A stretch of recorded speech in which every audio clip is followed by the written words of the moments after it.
Thanks for tuning in. This is the Learn with John Eick podcast, and it is day 90-something, 89. I don't know.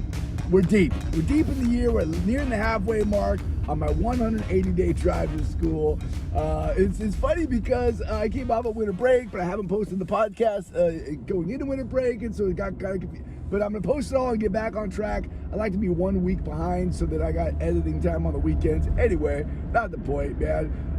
Point is that we're heading into school in a rainy day recess operational situation on a Wednesday.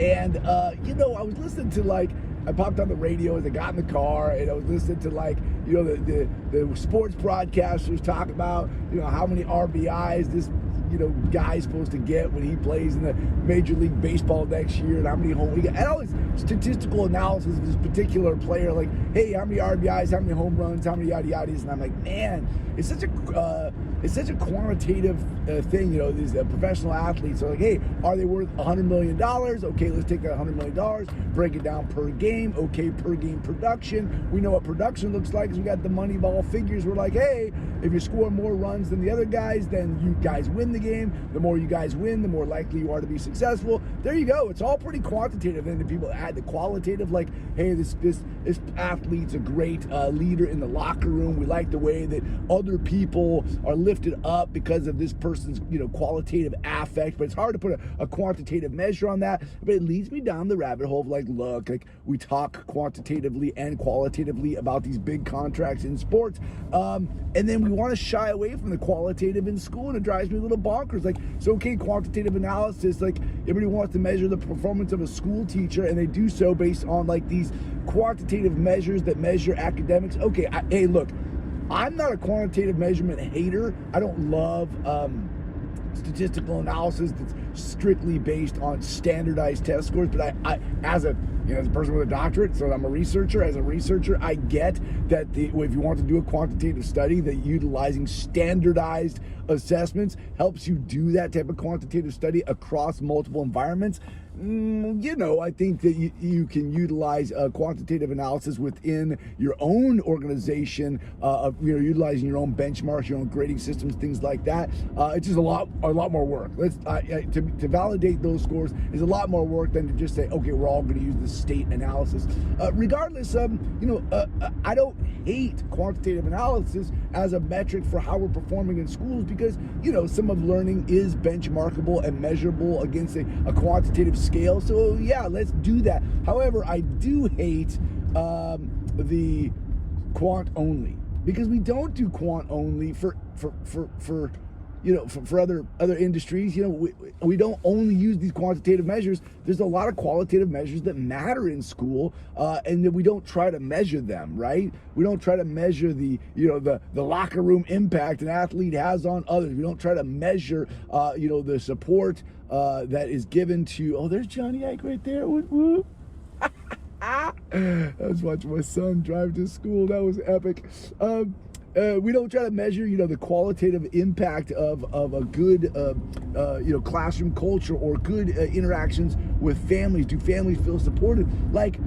How do you create this, impact line, this measurable impact line? Because look, it's January, chicka die, what day it is, the 11th, the 10th, the 19th, I don't know. But it's January, and if you're in a position like me, you're starting to look ahead of the spring, which is the hiring season. You're like, hey, how many new teachers are we picking up next year? Where are we expanding? Where are we who's retiring, who's going out on a maternity next year, who's leaving the organization next year. There are it's the hiring season. It's an important moment right now. And then she's like, cool, what are you looking for? Well, we're looking for greatness. You'll measure greatness. Well, a teacher who fits what we do the way we do it. Cool. As long as you know what you do the way you do, that's at least step one, right? Great. So if you know what you're looking for, are you able to measure whether you got it?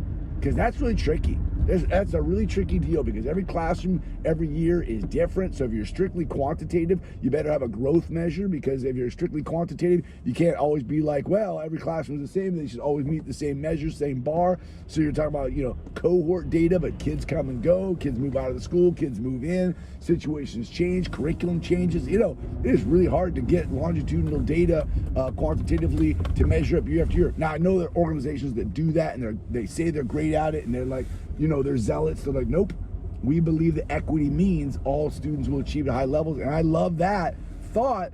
I think that there's just more to the conversation. There is like, yes, all students will achieve at high levels, and we'll use a quantitative measure to take a look at that. But I think also including quantitative measures around not socioeconomic, but social emotional impact, but also qualitative measures. Like, we can't just be researchers that expect a social emotional impact on our students and only look at academic quantitative data. There's got this qualitative sense of like, who are we hiring? What do we expect them to do? What tools do we give them to do that with? And then how do we measure whether or not those tools are being successful so they can be retooled? It can't just be a single point of quantitative data.